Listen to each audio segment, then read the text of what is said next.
Hello, everyone. Welcome to the Pinken.com Norwich City podcast. With me, Michael Bailey, Sports Desk Pete, Paddy Davitt are here, enthused, energised by an excellent Premier League point at the weekend against Stoke. No. What? Come on. I'm trying here. I wouldn't use excellent to describe any part of that performance or the result. There strikes me as massive apathy around everything at the moment. Maybe apart from those who are a little more angry at what they're watching. Paddy? I felt resignation. I smelt it in the air full time. It was almost like... Amongst the fans, I presume you mean. Well, yeah. Not a resignation. No, unless you know something I don't. But, no. Yeah, just the general kind of, entirely predictable outcome, given the way the game unfolded. But that's dangerous, really, if people just, think it's just going to list badly now. But, yeah, obviously we'll get into it in more detail, but definitely a win went begging there, and that would have made so much difference if you look at the table and B, the mood. So if they do it, we'll still probably believe they will do it. It's certainly not going to be bang, bang, bang, it's all over. What were we worried about? I think it's going to be more behind the sofa, biting the fingernails jobs. Indeed, yes. What do you reckon, Pete? How did you stand after that game? Well, I've always said that Stoke, Sunderland and West Brom, those three home games, are the ones they get 9 points from, and we've fallen at the first hurdle already. So it's just hugely disappointing and frustrating, but like Paddy says, I think it's very inevitable at the end. It's supposed to be a big month. Like I say, they've had one point from the first two games of it, and they're off to Southampton on Saturday. How many opportunities can they keep missing? I mean, we'll have some quotes from some of the players later. Bradley Johnson at one point said, it's okay because we've got some games coming up against teams around us, so hopefully we'll pick up some points. It's like, well, hang on, what have you just been playing in, Bradley? It's not even... I guess you could say Man City and Spurs were all bonus points. And it's always looked at those around you at the bottom that were ones where you'd have to pick up. But like you say, these opportunities are slim and running out fast before those final big four games. Well, at this rate, I mean, they've got 9 games left. You're almost thinking they're going to go and get a bizarre win in one of those 4 games. And they'll have to. Well, it is getting to that point, I suppose, isn't it? It is getting to that point. Let's dissect the main points from the game, shall we? The first half happened. It did definitely happen. Continue. Second half, Norwich took the lead. Very reminiscent to the game last season. Free kick from Robert Snodgrass. Won by Robert Snodgrass down the right. Bradley Johnson heading home in front of the Barclay. That happened. Pete's stomach enjoyed that one. And we celebrated. We celebrated. That was supposed to be it, really, wasn't it? Paddy, I mean, it was last year. Would have been if I'd got my prediction right, yeah. Yeah, same. Wasn't to be, but yeah. And you did, and Houghton was right at that point. Given they probably didn't deserve to be level at half time, you felt when they went 1-0, well, we've been here before recently, i.e. Tottenham. So, well, we all know what happened subsequently. I thought taking Wes Hoolahan off was a bad decision, which I think I've put on Twitter, and some people gave me some stick for it. Not necessarily bringing Johnny Housen. We're not supposed to like Wes anymore because he didn't celebrate, so... Well, I agree, it was the wrong decision. He's all right. He's put out some quotes. Everything's fine. But not necessarily bringing on Johnny Housen. I didn't have an issue with that. But did that affect the game, Paddy? Am I put me right? I've not really thought about it, to be honest, mate, in too much detail. But he was certainly having an influence, wasn't he, after the initial Crouch-inspired 25 minutes when they couldn't really get to grips with him or Stoke, either side of half time. Could have scored. Begovic got a little bit lucky, didn't he, with that spill? Yeah, I thought that was in, I must admit. So yeah, I could probably see where you're coming from, yeah. But conversely, I did want to see Housen on the pitch, and can you accommodate them both? That's the thing. I suppose the other argument is, did Norwich need 2 holding midfielders in that game? I know that it's worked well. Well, it didn't work well at Villa Park, actually, but it's only at home it's worked well. No, it's a fair point, because you only have to draw a parallel with what happened at the Britannia early in the season, which... A, they won the game, B, they controlled the game, and that was forged on Tete as a deep liar, and then 4 across the midfield, i.e. Tete and Housen. So it's worked against that level of opposition before quite well. Why didn't we go that route again? But hindsight, isn't it? But yeah, you could have gone that route, couldn't you, I suppose, and that way you could have kept Wes and Housen on the pitch. Well, as it was, Wes went off And whether it was due to Wes or not due to Wes, it did all kind of fall down around Norwich's ears after that. The penalty, I suppose, is the first port of call. That's a penalty, it's clumsy, and you've seen them not giving a shoot and alluded to, but they always say, don't they, look at player reactions, and there was no Norwich City players berating the referee. It was basically just hands on hips. What have we done here? Or rather, what has the team captain done here? So he's tried to get the ball, and by the time he's got his leg there, the ball has been moved by young Guidetti. So for me, it was a penalty. You say player reactions. I suppose the worst bit about the player reaction was that Seb immediately looked at Andre Mariner and was like, "Uh-oh, sorry, could you not oh no, you've already given it. Yeah, sorry about that." He almost gave the penalty for him, I think. It was just such an incredibly soft penalty, but I suppose he shouldn't have made the challenge, should he? It's like the soft decision to make the challenge in the first place. He's getting a bit of stick as well, isn't he, now, Seb? I mean, he's made not sort of rare now, is it, where he doesn't make a mistake? Yeah. It's been quite a few recently, and such a shame because last season was immense. And when Yobo came in, he seemed to have calmed him down a bit, and he's now sort of reverted back. It's regressed, hasn't it, again? Yeah, I mean, you give him too much time on the ball, he'll either panic or decide to go running with it and get quite far, and then completely out of position. But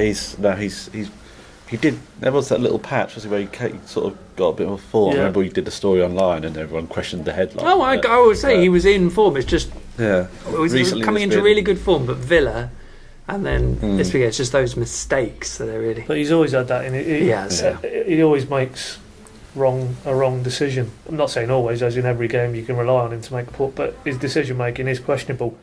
And as Pete says rightly, is everything that you look at him this season, you're contrasting with his body of work last season when he was, by definition, the player of the year, wasn't he? So, he's not scaled those heights for any length of time. And unfortunately, when you know that the player can do that, and we've seen it with our own eyes, what he's offering at the minute is a poor second. I hate bringing up the players that Norwich are missing, because it seems that we've been able to say that all season, and really it's just an excuse for the players who are playing, not really delivering. But are they missing Michael Turner a little bit? Because he hasn't really had a mention that Norwich have missed him at any point. Well, he's certainly missing his leadership qualities, I think. I mean, I think he played at Man City. I think he might not have played at Liverpool. I can't remember. He definitely played at Man City. So it might not be so much in terms of the ability, but they just look a more secure unit. Certainly, Bassong, I think, enjoys playing with him. They've had a decent amount of success. It's a hard one to say because Yobo hasn't done a lot wrong, but I personally would like to see Turner playing. Yeah, maybe Turner alongside Yobo. I think he's one of the best two centre backs they got on the books. So if he was fit, you play him for me. The penalty was very good, well taken from Jonathan Walters. John Reddy didn't really have a chance to get anything on it. Walters did his little celebration with I think he put his finger to his lip, didn't he? Just to say. That went well for him, didn't it? I mean, it must be the one place in the country he gets loads of stick. I can't think nowhere else. He wouldn't anywhere else. No one else really cares. No. So he had his moment, and then the tackle, obviously, that saw him dismissed 79 minutes, I think it was, on Alex Tettey. Now, I suppose the irony here is, of course, that Tettey survived I would argue, a worse challenge at Villa Park with just a booking. Yeah, it's good analogy. But fair enough that Walters went. It did seem quite a nasty challenge in real time, but it was just sort of mistimed, wasn't it? And I mean, that was it. I certainly felt, at first view, it was in the context of our referees interpret those challenges now, he would be lucky to stay on the pitch because it looks vicious, it looks violent. But as you rightly say, so did Tettey's last week, so there's the inconsistency. But fair play to Hughes after the game. He said it was harsh, but he could understand why it was made. And I think a bit like the penalty, you probably agree. A lot of sendings off for Stoke this year. Their reputation precedes them. They play football now, Michael. Well, allegedly, I mean, they do just before they hoof it. I think that's the difference now. Rather than just getting it straight up, they play a triangle and then they hoof it. And they got men. I think the thing was, before they went down to 10 men, they were doing really well at getting lots of players back behind the ball. There wasn't a lot of room for Ricky or Norwich. Occasionally they worked through it, but there were always bodies back. So obviously when they went down to 10 men, would just reinforce that more. How disappointed should we be at what Norwich managed with 10 men against 10 men, Pete? They always come out of always harder play against 10 men. Well, it isn't. But 15 minutes, and it was just whoever they brought on, it was rushing up to this wall of red and white, and then just running out of ideas and not really doing anything with it. Because Begovic didn't have a save to make, did he, in that final? No, dare to say that there is a player that can sort of pick a hole in that sort of wall, but he'd gone off by then, so I think it was inevitable that it was Norwich weren't going to get. You would have expected a few shots, but for me, no ideas as always. The major flaw there, and I know he would appear to be persona non grata, is Becchio. Surely for the last 15 to 17 minutes, you don't need Elmander in there. If you're just basically going to launch balls in towards Shawcross, you might as well have a lad who's decent in the air, who can cause a bit of mayhem, and they could play off the bits and pieces. To me, it didn't make any sense, that substitution. I know there's a big debate about Elmander and is he actually bringing anything to the party now, but on that scenario, with that situation with a team who are just basically going to camp on their edge of their own box, that to me looked a glaring omission from the manager. Let's get some words, shall we? I've got quite a few stocked up here, so let's hear from Bradley Johnson, who will probably tell us that it was difficult to play against 10 men. The way we went in the lead and concede a penalty and throw away the 3 points, it's disappointing, but so we're a point closer to where we want to be, and that's staying in this league, so couldn't take positives out of this game, but like I said, we're disappointed we didn't get all the 3 points. It was hard for us because I think going down to 10 men as well, they got everyone behind the ball and they were hard to break down. We was getting balls in the box, but Stoke, they're a big physical team, they're going to head everything out, and we just couldn't find that solution today. But I said we ain't lost the game, and we've got a point, and we're going to take positives out of this game. They get everyone behind the ball, and they just sit there and want you to break them down. And like I said, Stoke, they're a well-organised defensive team, and they were hard to break down today. And it's just when you go down to 10 men, I've been in teams where we've been down 10 men before, and you just work that extra harder. And they done that today, and fair play to them, they held out for the draw. Man of the match, gents? I mean, it's good to see Johnny Howson back. I'm not suggesting he was man of the match, but should he have started? I thought personally he should have started, yeah, but then again, hindsight, isn't it? But you wouldn't say Wes did anything that would lead you to think he shouldn't have played, but I just think Howson of pre-injury was Norwich's standout performer, getting back in that side soon as. You say hindsight, I mean, I kind of wanted them to ditch 2 holding midfielders after about 15 minutes, but I suppose it's difficult, isn't it, because the goal maybe papered over the cracks. You never know what the alternative would be, so ho-hum. Ricky, Pete, should we talk about Ricky? I mean, that was You just want it to hit him and go in, don't you? well, he'd need to be in the box for that to happen, though, and then he didn't seem to spend much time in it. Another game where, even if you did get the ball, he's not going to do anything with it. Is it still an issue with how they're playing him? Are they still asking him to do too much work outside the box so that he's almost having to do the work outside the box and then get in the box for the crosses? Because they still don't seem to be playing to his strengths for me as much as he's maybe struggling. What are his strengths, Michael? You went and saw him. So you actually saw him playing in a team I saw him where he scored goals. Yeah. What are his strengths? Well, in the games I saw, there's so much room in Portuguese football. Like, I mean, completely different to playing against Stoke at Carrow Road anyway. So he was spending a lot of time between the defenders. His movement was very good. You wanted to see him played in behind. Yeah. And he also always seemed to have space when the wingers on the right sides were getting in behind the defenders and bringing the ball across. Yeah. I can't remember the last time a Norwich winger got in behind and slung in a cross where there wasn't immediately headed out by a defender. But well, that's because of it's an invalid point you make there, but clearly I think the modern fetish is almost with wide players, they call them inverted wide players. Yeah. In other words, they're playing on their, in theory, wrong foot so they can cut inside. But if you're cutting inside all the time, Snodgrass does it all the time. He always checks back inside. So the angle of the ball's coming in is basically like an in-swinging type of ball, which more often than not is going down the throat of the keeper. Whereas and always in the air. On the outside of the fullback. Always in the air as well. Yeah. But then Chris Hughton has played with inverted wingers pretty much all season. He's not, a lot of teams do that, so that's clearly in vogue with coaches. But how did they score their goal against Stoke? It was an out-swinging free kick, wasn't it? So then is there not a question mark that the team that Houghton's putting out just isn't playing to the strengths of the man at the focal point. I think that is as much as you can focus in on what RBW isn't doing, and now he's looking totally bereft of confidence. He's not being helped by a manager who is basically coaches them. You feel to be so solid without the ball, but how much work goes into when they've got the ball? I'm not sure there's a great deal in a week-to-week basis. It's almost about, this is our shape, these players need to be in these positions when X has the ball. That's all very well, but when you get the ball, then as was demonstrated with that 17 minutes at the end, when they had the ball, like they did against Hull, funnily enough, early in the season with 10 men. Very good. Very similar.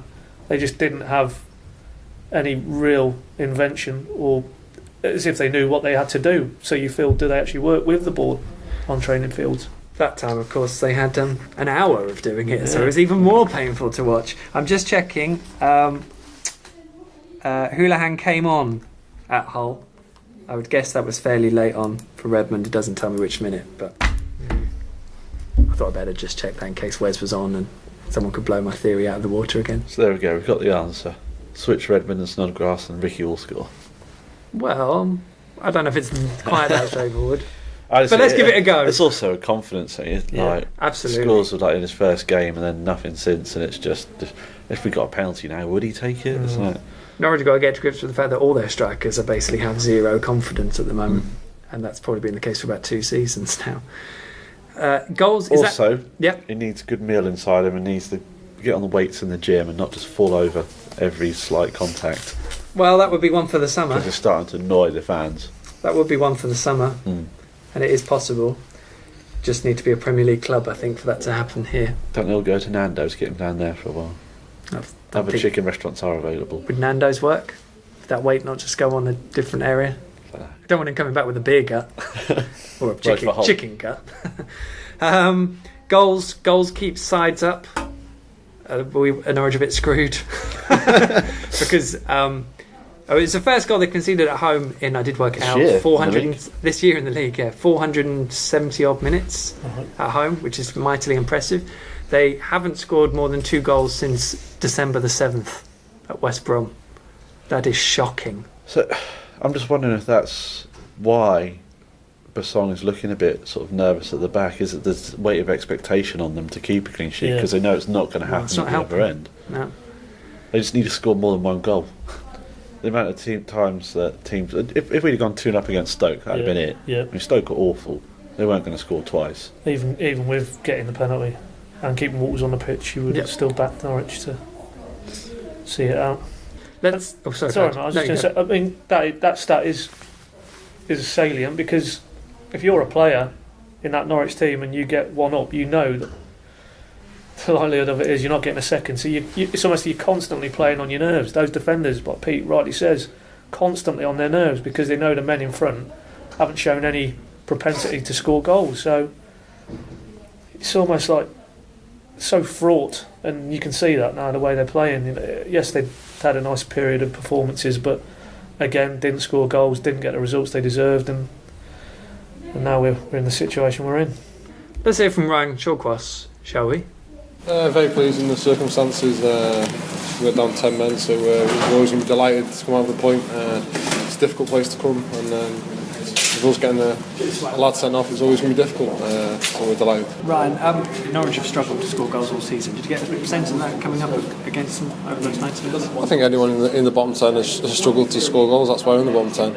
But they look lively enough. Houlihan was a challenge because he gets in the space where you don't really want to go, and they brought on some international players at the end of the game, so they've got some good strikers. It's just not going in the back of the net at the moment. Did you find that when Wes went off it affected things, or was it? I think we're a bit more direct, obviously with 2 up front, but it's always a challenge this place, so whoever's playing up front, it's going to be difficult. Thanks. Well, exciting as it is now, 9 games obviously left, a few games in hand for a few sides. At least Sunderland haven't got to worry about the FA Cup anymore. I think they're going to struggle now, Sunderland, because that would have been quite a shock to the system, albeit Hull seemed to be going in the opposite direction, but after they gave Man City a right good go at Wembley, that was fairly abject, and now psychologically they're looking at a league table, and yes, they've got games in hand, but they're second from bottom. there's a big pressure on that team now, and throw Fulham in there as well after getting done at Cardiff. Well, that was the interesting one for me. Would have been more inclined to think Fulham would get out of it if they'd have won. I think now that Cardiff have won, I still don't think Cardiff will stay up. So I'll take that, definitely. So Cardiff, Fulham, and then it's Sunderland, West Brom are in a real mess. Yeah. I mean, United were pretty awful on Saturday, I thought, and West Brom got nowhere near it. They also had a few injuries too, so... Yeah. That is That's exciting, Yeah, the caveat is teams. there's 4 teams seemingly in a worse state than Norwich. So, something to cling to. Safety by default. I would imagine what the last 2 games have done is made for a pretty difficult task for Chris Hughton in the summer, no matter what happens for the rest of the season. Do you think, Pete? I think that whether we stay up or go down, there'll be some serious discussions about the manager in the summer. Are we using a lot of euphemisms here? Serious discussions. I mean, theoretically, he's contracted. Season of that. He's contracted for a 3rd season, isn't he? So he is.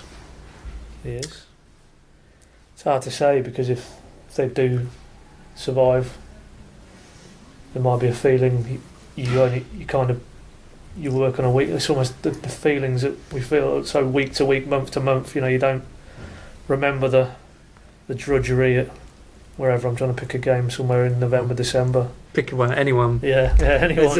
Who did Norwich play? And Man Hull. City. Well, Hull. You go back to Hull, start of the season. I mean that was pretty diabolical.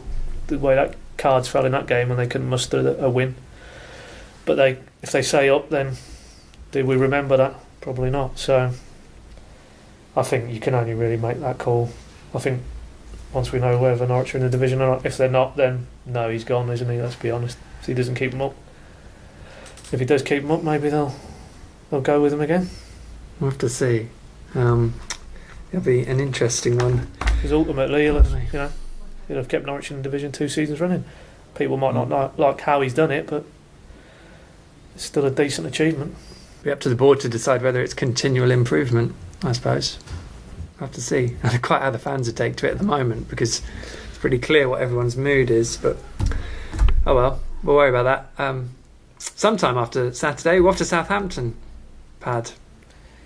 Yeah. I'm a bit daunted. Not overly confident, I have to be brutally honest. They're a lovely side to watch. Nice media facilities as well, so are they? Blues will be alright. You're just guessing, aren't you? Get half a stand there, pretty much. Yeah, you're tucked away in a corner a little bit. At the back as well. We won't get wet like almost happened at Villa Park. We almost got a right royal shower there. Off the pitch as well as on it. Anyway, right, let's wrap this up. Gents, thank you very much. Cheers, usual stuff in the week on pinken.com, mustardtv.co.uk. We'll have live coverage from St Mary's on Saturday.